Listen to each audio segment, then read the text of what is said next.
देवकी परमानन्दं कृष्णं वन्दे जगद्गुरुं कृष्णं वन्दे जगद्गुरुं श्रीकृष्णं वन्दे जगद्गुरुं ॐ मूकं करोति वाचालं पङ्गुं लङ्घयते गिरिं यत्कृपा तमहं वन्दे परमानन्दमाधवम् ॐ अच्युतं केशवं रामनारायणम् अच्युतं केशवं रामनारायणं कृष्णदामोदरं वासुदेवं हरिं श्रीधरं माधवं गोपिकावल्लभं श्रीधरं माधवं गोपिकावल्लभं जानकीनायकं रामचन्द्रं भजे। हरे कृष्ण कृष्ण हरे हरे राम राम हरे हरे राम राम हरे हरे कृष्ण कृष्ण हरे अच्युतं केशवं सत्यभामाधवं माधवं श्रीधरं राधिकाम् इंदिरा मंदिरं चेतसा सुंदरं जानकी देवकी नंदजं संदधे हरे कृष्ण कृष्ण हरे हरे राम राम हरे हरे राम राम हरे हरे कृष्ण कृष्ण हरे विष्णवे जिष्णवे शंखिने चक्रिणे रुक्मिणी रागिनी जानकी जानयी वल्लभी वल्लभायाचितायात्मने कंसविध्वंसिने वंशिने ते नमः। हरे कृष्ण कृष्ण हरे हरे राम राम हरे हरे राम राम हरे हरे कृष्ण कृष्ण हरे ஓம். ஸோ இன்னைக்கு 19, 20, 21, 22 இல்லையா? அத்தியாயம் 11, 20, 21, 22 தியாவா பிருத்திவியோரித பிடிக்கலையா? டிரைவிங்ல இருக்கு. द्यावा पृथिव्योरिदमन्तरं हि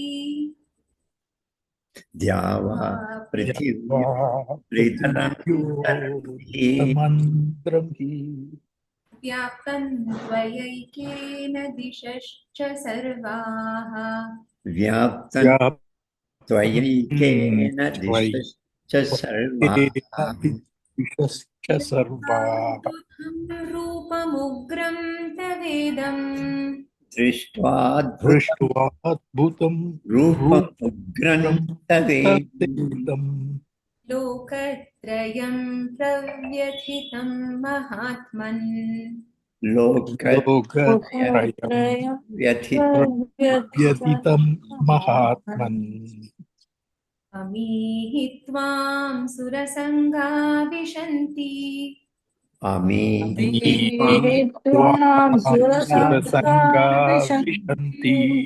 केचिद्भीताः प्राञ्जलयो गृह्णन्ति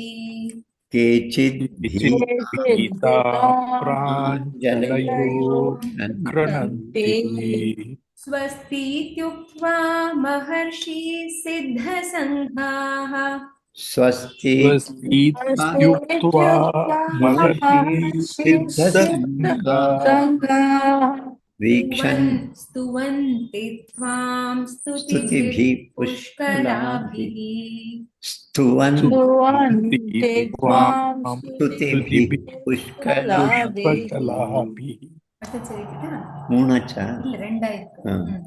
रुद्रादित्या वसवो ये च साध्या रुद्रादित्या वसवो ये च साध्या विश्वेश्विनौ मरुतश्चोष्मपाश्च विश्वेश्विनो मरुतश्चोष्मपाश्च गन्धर्वयक्षासुरसिद्धसङ्घा गन्धर्वयक्षासुरसिद्धसङ्घा वीक्षन्ते त्वां विस्मिताश्चैव सर्वे वीक्षन्ते त्वां विस्मिताश्चैव सर्वे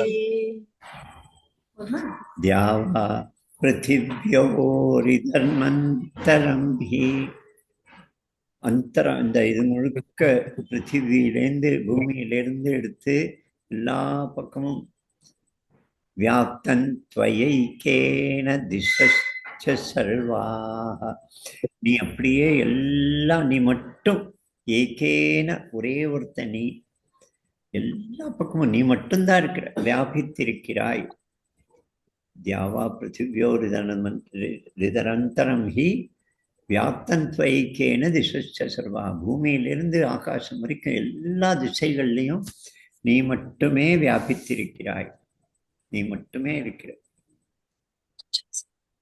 திருஷ்டுவாத்புதம் ரூபம் கிரந்த வேதம் லோகத்ரயம் அதுவா லோகத்ரயம் பிரவ்யதிதம் மகாத்மன்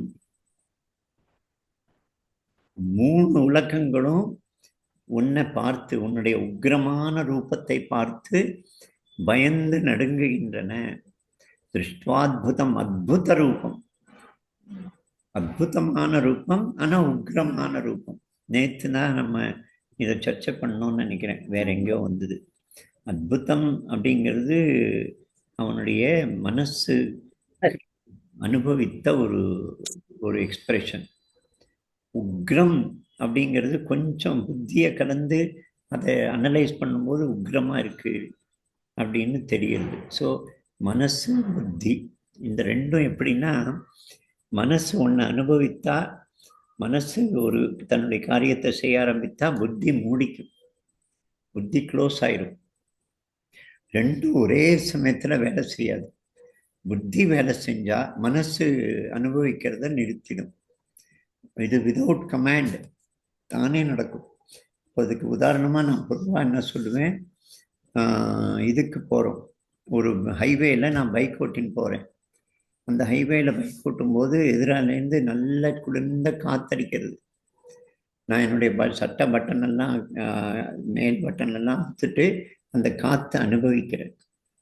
காற்று அனுபவிக்கும் போது இயற்கையாக மனசு ஆனந்தத்தில் வாயில் விசில் வருது, இல்லை பாட்டு வருது. பாட்டு பாடிண்டு புல்லட்டு ஓட்டுற புல்லட்டுடைய டுக் டுக் டுக் டுக் டுக்னு சத்தம், தப்லா மாதிரி. அந்த தப்லா கேட்ட பாட்டு வருது. இப்போ பாட்டில் நான் மூழ்கி இருக்கிறேன், குளிர்காற்று அனுபவிக்கிறதுல மூழ்கி இருக்கிறேன், மனசு ஆனந்தத்தில் அனுபவித்துட்டு இருக்கு. அப்போது ஒரு சர்க்கிள் வருது, திண்டிவனம் இல்லை விழுப்புரம், அந்த மெயின் சர்க்கிள் வருது. 4 ரோடு 5 ரோடு சந்திக்கிற இடம். அது வருந்த உடனே, அது வர்றதுக்கு 50 அடி முன்னாலேயே மனசு அனுபவிக்கிறத நிறுத்திடும். புத்தி வேலை செய்யும். எந்த இடத்துலேருந்து எந்த வண்டி வருது, எந்த தெருவு எங்கேருந்து வந்து இதில் இணையிறது, கியரை குறைக்கணும், ஸ்பீடை குறைக்கணும் அப்படின்னு நான் சொல்லாமலேயே வாய் வந்து பாட்டு முணுமுணுக்கிறத அல்லது விசில் அடிக்கிறத நிறுத்திடும். நான் சொல்ல தேவையில்லை. இப்போ நீ புத்தி வேலை பண்ணு, மனசே அடங்கு அப்படின்லாம் கிடையாது. தானே ஒரு அமைதியாயிடும். It can not experience.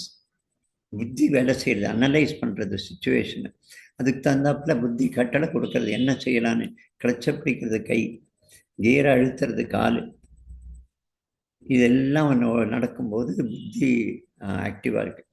அப்புறம் அந்த ஸ்கொயருக்கு தாண்டி ஒரு 100 மீட்டர் வந்தோடனே திரும்ப புத்தி தூங்க போயிடும். கதவு மூடின்றோம். மனசு அந்த இயற்கை காட்சியையும் காற்றையும் சில்லு காற்றையும் அனுபவிக்க ஆரம்பிச்சிடும். இது எல்லாம் எப்பவுமே இப்படிதான். புத்தி டேக் ஓவர் பண்ணலன்னா ஆக்சிடென்ட் ஆயிடும்.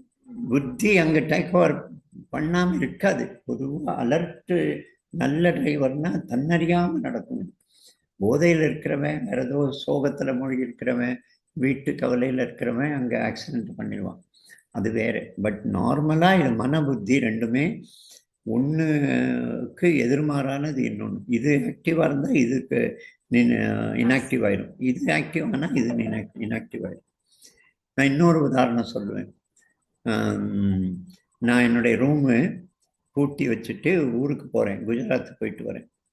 20 நாள் கழித்து வரேன். உள்ள கதவை திறக்கிறேன், நம்ம ரூம் கதவை திறந்த உடனே உள்ளே இது வரைக்கும் அடைச்சிருந்த காற்று சக்குன்னு வெளியில் வருது. வெளியில் வர காற்று என்னுடைய மூக்கை தொடுறது. மூக்கில் இருக்கிற வாசனை மொட்டுக்களை தொடும்போது உள்ளே இருக்கிற வாசனையும் எடுத்துன்னு வருது. வாசனை இல்லை, நாற்றம் அப்படிங்கிறது. மனசு ரியாக்ட் பண்ணுறது. உடனே புத்தி விழிச்சுக்கிறது. என்ன வாசனை, என்ன நாற்றம் இது? எனக்கு பிடிக்காத அந்த மூச்சையே நான் இன்னொரு தடவை இழுத்து பார்க்குறேன். என்ன வாசனை இது, என்ன நாற்றம் இதுன்னு. இப்போ புத்தி வேலை செய்யும். என்னன்னு கேள்வி கேட்டாலே, எப்படின்னு கேள்வி கேட்டாலே புத்தி வேலை செய்யறதுன்னு அர்த்தம். அனுபவித்து ஐயோ வேண்டாம், எனக்கு இது வேண்டாம், let me get out of this அப்படின்னு அனுபவிக்கிறதுல வெறுப்புலையோ அப்புறம் தான் மனசு வேலை செய்யறதுன்னு அர்த்தம். இது ரெண்டு ஃபேக்கல்ட்டி. இன்னும் சயின்ஸ் இது ரெண்டே இருக்கிறத எடுத்துக்கல. மனசுங்கிற விஷயத்துக்கு இங்கிலீஷில் ஒரு ஈக்குவலண்ட்டே கிடையாது. மைண்டுன்னு சொல்கிறான், மைண்டு இல்லை. மைண்டு இதை முழுசாக புரிய வைக்க முடியாது. மனசுங்கிறதுக்கு நம்ம எல்லா மொழிகள்லையும் அதே வார்த்தை தான் இருக்குது. அதுக்கு வேறு ஆல்டர்னேட் வார்த்தை கூட மற்ற மொழிகளில், நம்ம பாரத தேசத்து மொழிகளில் கிடையாது. எல்லாத்துலேயும் மண் தான். அப்போது உடனே நான் மூக்கு இழுத்து எனக்கு பிடிக்கல அந்த நாற்றம், ஆனால் கூட இழுத்து எனக்கு அறிவு சொல்கிறது புத்தி, என்ன நாற்றம் இது, என்ன நாற்றம், எங்கே இருக்குன்னு. உடனே புத்தி முடிவுக்கு வருது, எலி செத்துருக்கு அப்படின்னு. இப்போ மனசை அப்படிங்கிறது. உடனே புத்தி வேலை செய்யுது, எங்கே செத்து கிடக்கு, உள்ளே எங்கே இருக்குது. உடனே பீரோவை நகர்த்தி, சேரை நகர்த்தி எங்கே பார்க்கறது. அந்த எலி கண்டுபிடிச்சிடுது அந்த இடத்துல இருக்கிறத. கண்ணு அந்த எலியை பார்க்கறது. அப்படியே நூற்றுக்கணக்கான புழுக்களை தான் சாப்பிட்டு இருக்கு. அந்த காட்சி பார்த்த உடனே அப்படிங்கிறது மனசு. இப்போ புத்தி வேலை செய்யாது, அருவருப்பு காட்டுறது. மனசு ஆக்டிவா இருக்கு. உடனே நான் என்ன ஓடி போயிட முடியுமா ரூம் விட்டு? இதெல்லாம் எலி நாற்றம் எனக்கு பிடிக்கல, நான் போயிடுறேன் ஓட்டுக்குன்னு. அப்படி போக முடியாது. இது புத்தி சொல்றது, இது நீ வசிக்கிற ரூம். இந்த எலி வந்திருக்கு, எங்கிருந்து வந்தது தெரியல, இப்போ இதை எடுக்கணும். உடனே புத்தி எப்படி எடுக்கலாம், என்ன இருக்கு வீட்டில், முறம் இருக்கா, விளக்குமாறு இருக்கா, ஃபினைல் பாட்டில் இருக்கா அப்படின்னு யோசனை பண்ண ஆரம்பிக்கிறது. எப்படியோ ஒன்றும் இல்லைன்னா கூட ஒரு கட்டையை வச்சு, ஒரு நிறைய கேலண்டர் அட்டையை வச்சு எப்படியோ வச்சு அந்த இலையை எடுத்து அப்படியே மனசு இது பண்ணிக்கிட்டே இருக்கு, சுருங்கிகிட்டே இருக்கு. அந்த நாற்றத்தை கண்ணு அதை பார்க்க விடாமல் தடுக்கிறது. நீ இங்கே பார்க்காத, அதை பார்த்தா தான் அருவருப்புறதுன்னு கண்ணை வேற டைரெக்ஷனில் எடுத்தது. அப்படி அதை எடுத்து கொண்டு போய் குப்பை தொட்டியில் எங்கேயோ போட்டாச்சு. போட்டு வந்தப்புறம் புத்தி வேலை செஞ்சு அந்த இடத்துல க்ளீன் பண்ணுறதுக்கு ஏற்பாடு பண்ணுறது. நான் அந்த இடத்த எனக்கு பிடிக்காது அப்படின்னு சொல்லிட்டு இது எனக்கு வேண்டாம் அப்படின்னு மறுக்கிறத போல முட்டாள்தனம். அது சாப்பாட்டு விஷயமும் சரி, சிச்சுவேஷன்லையும் சரி, அதை எப்படி ஓவர் கம் பண்ணலாங்கிறது தான் புத்தி. புத்தி சொல்றது கேட்பவன் தான் மனுஷன். மனம் போன போக்கில் மனசு சொல்றதெல்லாம் கேட்டுட்டு பிடிக்கும் பிடிக்காததில் உழந்துட்டு இருந்தான்னா அவன் மனம் போன போக்கில் வாழறவன். அவன் புத்திசாலி இல்லை. அப்படி இந்த மனசு புத்தி ரெண்டும் இருக்கு. இப்போ அர்ஜுனன் சொல்ற 2 அனுபவங்கள் அத்புதம் அப்படின்னு கண்ணை விரிச்சு புருவத்தை தூக்கி வாயை பிளந்து அந்த அத்புதத்தை அனுபவிக்கிறான். உடனே புத்தி வேலை செய்யுது. இது பயங்கரமா இருக்கு, கண் எவ்வளவு பெருசா வளர்ந்துருக்கு, அப்படியே உறுத்து பார்க்கறது. சுத்தி பயங்கரமா தீ ஜுவாலைகள் தெரிகிறது அப்படின்னு. அது உக்ரமா இருக்கு அவனுக்கு. உக்ரம்ங்கிற ரிசல்ட்டுக்கு அவன் புத்தி அனலைஸ் பண்ணி வரான். உக்ரம்ங்கிறது அனுபவம் இல்லை. உக்ரம்ங்கிறது product are result of his analysis, analytical power, புத்தி. ஸோ இந்த மாதிரி ரெண்டையும் எக்ஸ்பீரியன்ஸ் பண்ணி அவன் சொல்றான் அர்ஜுனன். ரொம்ப அற்புதமா திருஷ்டுவா அத்புதம் ரூபம் உக்ரம் தவ இதம், உன்னுடைய இந்த ரூபத்தை, உக்ரமான ரூபம், இந்த அத்புத ரூபத்தை பார்த்த பின், உக்ர ரூபத்தை பார்த்த பின் என்ன சொல்றான்? ரூபம் உக்ரம் தவேதம் லோகத்ரயம் பிரவ்யதிதம் மகாத்மன். ஹே மகாத்மா, 3 உலகங்களும் இதை பார்த்து நடுங்குகிறது. இது இவனுடைய அசம்ஷன். 3 உலகத்தையும் இவன் போய் பார்த்தானு இவன் நடுங்குறான், இவன் பயப்படுறான். இவனுடைய பயத்தை அவன் இல்ல பொதுவா எல்லாருக்கும் பயமா இருக்கும்ல அப்படின்னு தன்னை சால்ஜாப்பு பண்ணி தன்னை கவரப் பண்ணிக்கிறான். நான் பயந்துட்டேன் அப்படின்னு சொல்றதுக்கு அது அவனுடைய ஈகோ இடம் கொடுக்கல. பொதுவா எவ்வளவு பயங்கர காட்சி, உலகம் முழுக்க எல்லாருமே யாரா இருந்தாலும் பயந்துருப்பான் அப்படின்னு ஒரு இது கொடுக்குற மாதிரி லோகத்ரயம் பிரவ்யதிதம் மகாத்மன்கிறான்.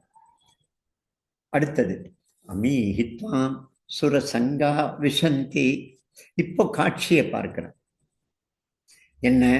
சுரசங்க, சுரன்னா தேவர்கள், தேவர் கூட்டம் என்ன பண்றது? நடுக்கியவாறு உனக்குள்ள நுழைஞ்சிட்டு இருக்கு. அமீஹித்வாம் சுரசங்கா விஷந்தி தீக்ஷந்தே ஏச்சித் பீதாக பிராஞ்சலையோ கிரணந்தி. அவன் எல்லாம் உனக்குள்ள நுழைஞ்சிட்டு இருக்காங்க.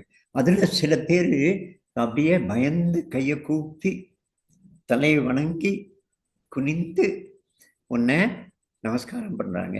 கேச்சித்னா சிலர், அந்த தேவர் கூட்டத்துல சிலர். பீதாக பயந்து, பிராஞ்சலையோ, பிராஞ்சலிங்கிறது இந்த போஸ்டருக்கு பேரு பிராஞ்சலி. இந்த பிராஞ்சலி பண்ணி அவங்க உன்னை நமஸ்காரம் பண்றான் அப்படின்னு சொல்றான்.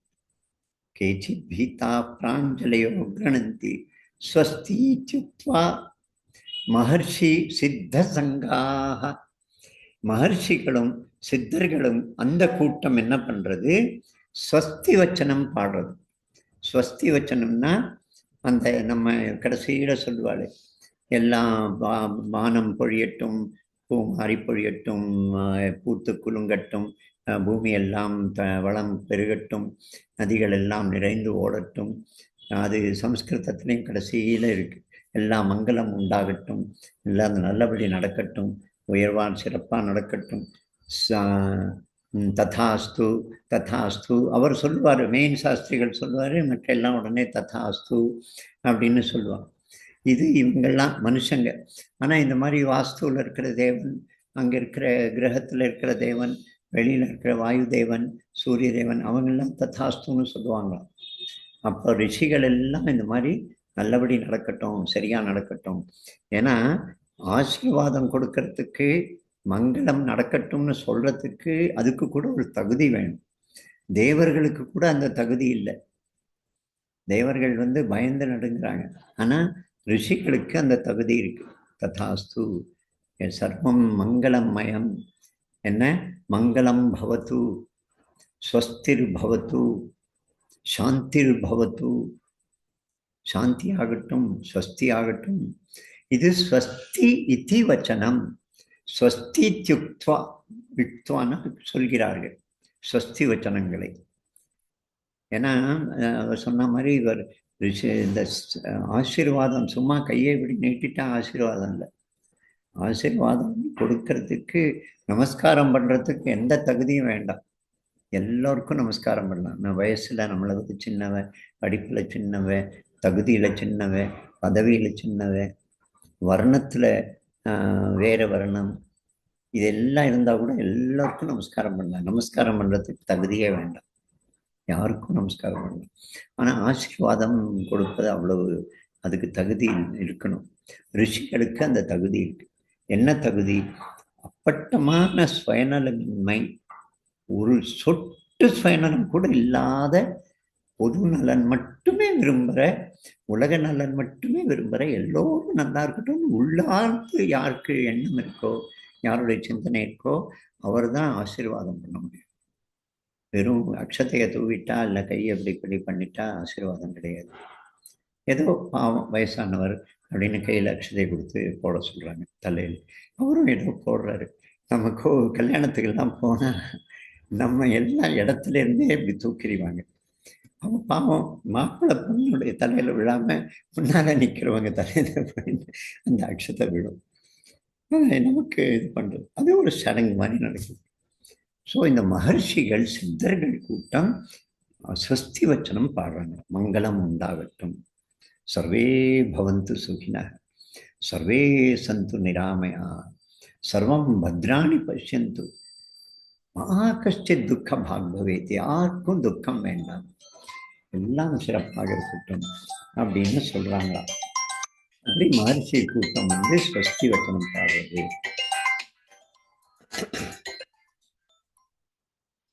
அப்படின்னு சொல்ற. இது முடிந்தது ஆச்சு இல்ல. ருத்ராதித்யா ருத்ராதித்யா வசவோ ஏச்ச சாத்தியா. இப்போ பல கூட்டங்கள் மனுஷ ஜீவன் மாதிரியே வேறு பல ஜீவன்களுக்கு, ஜீவன் சொல்லலாமா, அது என்டைட்டிஸ்ன்னு சொல்லலாம். கரெக்டா சொன்ன என்டைட்டிஸ். இது 44னா Germany, Chennai, Edinburgh, Germany, UK. அது வெளி ஐஎஸ்டி நம்பருக்கு தெரியாது. அப்போ என்ன சொல்றேன், ருத்ரர்கள் என்டைட்டிஸ், இவரெல்லாம் ருத்ரர்கள் 12 13 ருத்ரர்கள் இருக்காங்களாம். ஆதித்யர்கள் 12 ஆதித்யர்கள் இருக்காங்களாம். அங்கே விபூதி யோகத்தில் சொன்னார்வாங்க, சங்கரஷ்டாஸ்மி ருத்ராணம் சங்கரஷ்டாஸ்மி, ருத்ரர்களின் நான் சங்கரன். அதில் 12 பேரெல்லாம் இருக்கு. சங்கரன் மாதிரி வேற சில பேர்கள் இருக்கு. இது என்ன ஒரே நிமிஷம்.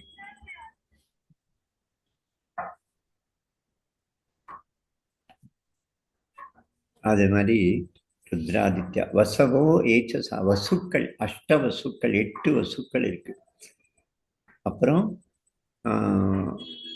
ருத்ராதித்யா வசுவோ ஏச்ச சாத்தியா, சாத்தியர்கள், சாத்தியர்கள். அது சாத்தியங்கிறது 49 சாத்தியர்கள் இருக்காங்களாம். அது மருத்த கணம் இல்லை, சாத்தியர்கள்னு இன்னொரு என்டைட்டி ஒன்று இருக்கு. அப்புறம் ஏச்ச சாத்தியா விஸ்வ அஸ்வினம் மருத்த, அஸ்வினம் 2 அஸ்வின குமாரர்கள் இருக்காங்க. தேவலோகத்து டாக்டர்கள், அவர் மருத்துவர்கள், அஸ்வினகுமார். அப்புறம் வந்து மருத்தர்கள் 49 மருத்தர்கள் இருக்காங்க. அப்புறம் வந்து உஷ்மபா, உஷ்மபா அப்படிங்கிறது பித்ருக்கள். உஷ்மன்னா சூடா சாப்பிடுவார், சூடா ஆவி கொதிக்க சாப்பிடுபவர்கள் பித்ருக்களும் உஷ்மபா. அதனால்தான் பித்ருக்களுக்கு வைக்கிறது வந்து அப்படியே அந்த பிண்டம் பிடிக்கும்போது அப்படியே அடுப்புலேருந்து கொதிக்க கொதிக்க எடுத்துன்னு வந்து ஆவி பொங்க அதை வந்து பிண்டம் பிடித்து வைப்பார். அவருக்கு கையெல்லாம் இதுவாகும், தண்ணியில் தொடச்சி பிண்டம் பிடிப்பார். கொதிக்க ஆவி பறக்க சாப்பிடுமா பித்ருக்கள் அப்படின்னு இருக்கு. ஸோ உஷ்மபா ருத்ராதித்யா வசவோ ஏச்ச சாத்தியா விஸ்வேஸ்வனோ அமிர்தஸ்வஸ்மபா. கந்தர்வர்கள், இது ஒரு தேவலோகத்து ஆர்டிஸ்ட். கந்தர்வர்கள், யக்ஷர்கள், ராட்சசர்கள், இதெல்லாம் பல்வேறு உயிரினங்கள்னு சொல்லலாமா, என்டைட்டிஸ், வேற வேற உலகத்தில் இருக்கிற ஒவ்வொரு இது.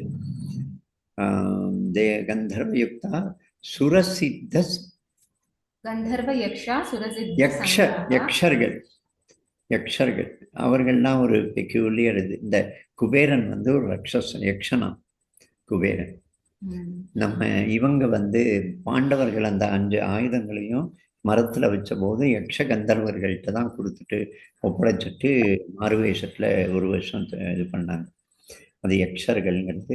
நம்ம யுதிஷ்டிரனுடைய இதில் யக்ஷ பிரஷ்னம்னு இருக்கு. அந்த யமன். குளத்தை வந்து ஒரு யக்ஷன் வந்து காத்துக்கிட்டு இருக்கான், ப்ரொடெக்ட் பண்ணிட்டு.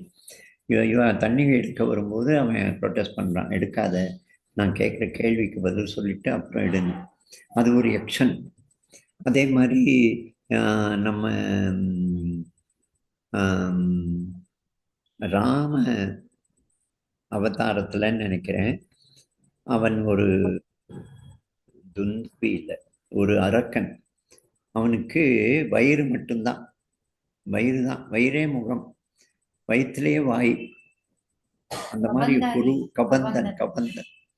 அந்த கபந்தனை வந்து அவன் 2 பேரும் தோள் மேலே ஏற்றி உட்கார வச்சிடறான். அவன் பெரிய கையை நீட்டி ராமனையும் லக்ஷ்மணனையும் தோளில் உட்கார வச்சிடறான்.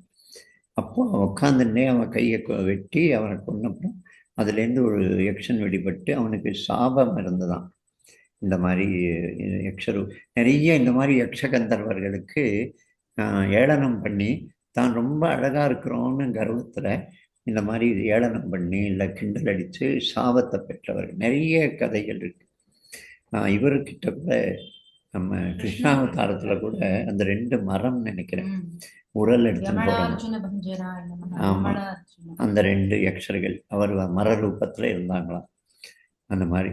ஸோ யக்ஷ கந்தர்வ ஸ்வாம் சைவ சர்வ எல்லாரும் அப்படியே உன்னை பார்த்துட்டு இருக்கிறான். விஸ்மித்தான்னா ஆச்சரியத்தோட உன்னை பார்த்துட்டு இருக்கிறான் அப்படின்னு இவன் சொல்றான். இதெல்லாம் இவன் கட்சிக்கு கண்ணுக்கு தெரிந்ததா அல்லது இவன் வந்து ஒரு எக்ஸாஜரேட்டட் ஒரு பதற்றத்துல அப்படியே வார்த்தைகள் வெளிவிடுறானா அதெல்லாம் தெரியல. ஆனா இதெல்லாம் சொல்றான். இந்த மாதிரி அவரெல்லாம் ஒன்ன ஆச்சரியத்தோடு பார்த்துட்டு இருந்தான். இவனே பயந்துருக்கான்.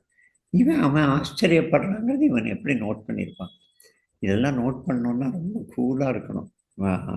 இவன் பயந்து, ஆனால் சொல்ல போகிறான் அடுத்த இடத்துல, நான் ரொம்ப பயந்த சுபாவம், நான் பயந்துருக்கேன், எனக்கு அந்த சத்துருபூஜ தரிசனம் கொடுத்துரு, இப்போ ஸ்மைலோட புன்னகையோடு இருக்கிற அந்த சத்துருபூஜ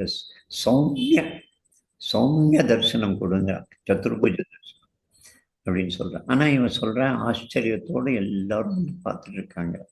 ஸோ கொஞ்சம் பயந்து தடுமாறித்தான் இருக்கிறான் அர்ஜுனன். அப்படிதான் தோன்றது இந்த வர்ணனை எல்லாம் படித்தோம். அவ்வளோதான். நீங்க ஏதாவது சொல்லுங்க.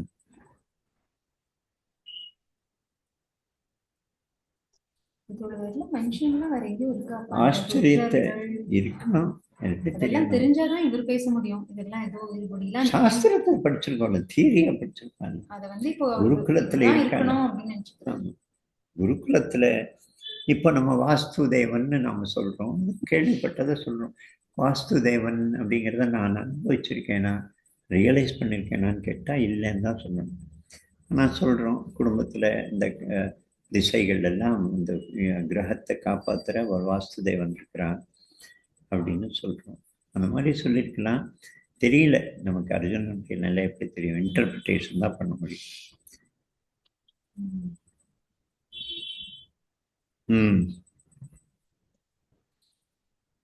கமான் சொல்லுங்க, யார் பேசுறீங்க?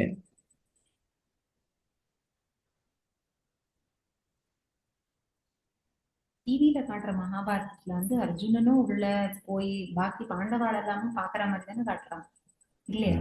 இல்ல வெறும் சாக போறவன் மட்டும்தான் உள்ள போறானா? இவன் யாரெல்லாம் சாகணும்னு நினைக்கிறான் அவன் தான் உள்ள போறாடா.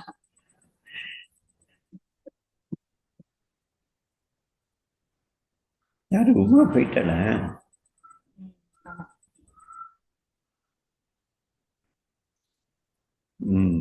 டிவில அவ்வளோ டீடைல் அவ காமிக்கிறா, விஸ்வரூபம் தான் காமிப்பா.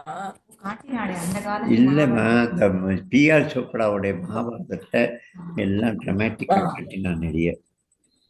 கடோத்கஜன் எனக்கு ஞாபகம் இருக்கு. அதெல்லாம் ஞாபகம் இருக்குப்பா. இந்த கீதைய வந்து காட்டினா, கீதை பேச்சு நான் முழு கீதை இல்லை, ஒரு சில போர்ஷன் காட்டிட்டு எழுந்திரை உத்திஷ்டன்னு சொல்லிட்டு பண்ணதை மட்டும் காட்டினான்னு நினைக்கிறேன். நான் வந்து 4-5 எபிசோட்ல கீதை மட்டும் இருந்தது, கிருஷ்ண அர்ஜுன. எனக்கு அவ்வளோ டீட்டெயிலாக ஞாபகம் இல்லை. ஏன்னா அப்போ நான் கீதை படிச்சிருக்கல, டிவி நானும் மகாபாரதமும் பார்க்கல, டெய்லி உட்காந்து பார்க்கல ராமாயணம் அவர்களெல்லாம். இப்ப ஏதோ ஏஐ வெர்ஷன் வந்து போட்டு இருக்கோம் ஹாட் ஸ்டார்ல. ஏஐ வெர்ஷன் வருதா? ஓஹோ. ஏதோ வருது இப்போ. ஆரம்பத்துல இருந்து வருது.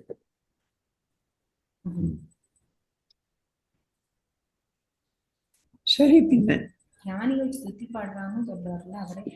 என்ன தினம் சமையல் பிரேமா மேம் தான். அதான். சரி, முடிப்போமா பின்ன? வாசனை அடிக்கிறதா? ஆமா, காட்சி தெரியுது, நீங்க பண்ற காட்சி தெரியுது. ஆவி பறக்கிறதே, ஆவி தெரியுது எனக்கு. அதான் அதான். ஓ, மிக்ஸி ஜார்ல ஏதோ 7:30க்கு சாப்பிடுற ஹாபிட். அச்சா அச்சா. ஓ, நாளைக்கு நான் ட்ரை பண்றேன் வந்துட்டு போறதுக்கு. மத்தியானம் எவ்வளவு நாள் பெங்களூர்ப்பா? நாளைக்கு மறுநாள் கிளம்பணும், வியாழன். சுஜாக்கா ஏதோ பேசினா. எனக்கு அதான் அவ வீடு எங்க இருக்குன்னு தெரிஞ்சா போலாம். எனக்கு தெரியல, அவ சொல்லல. நேத்து நான் கேட்டேன். பனர்கட்டா ரோடு மாமா. அப்பா பன்னார்கட்டா சொன்ன இல்ல, ஜேபி நான் சொன்ன இல்ல, சொன்ன கரெக்ட் ஞாபகம். சாரி ஜேபி நகர். நம்ம அவருடைய அம்மா இருக்கிறாங்க, வந்தனாவுடைய அம்மா. பார்க்கலாம், எனக்கு லொக்கேஷன் அனுப்பணும் சுஜாதா, நான் பார்க்குறேன். தெரியாது வர முடியுமா. சரி, பின்ன ஓம் யோகேஷம் சச்சிதானந்த வாசுதேவம் ரஜப்ரியம் धर्म संस्थापकं वीरं कृष्णं वंदे जगद्गुरुं कृष्णं वंदे जगद्गुरुं श्री कृष्णं वंदे जगद्गुरुं। ओम हरि ओम।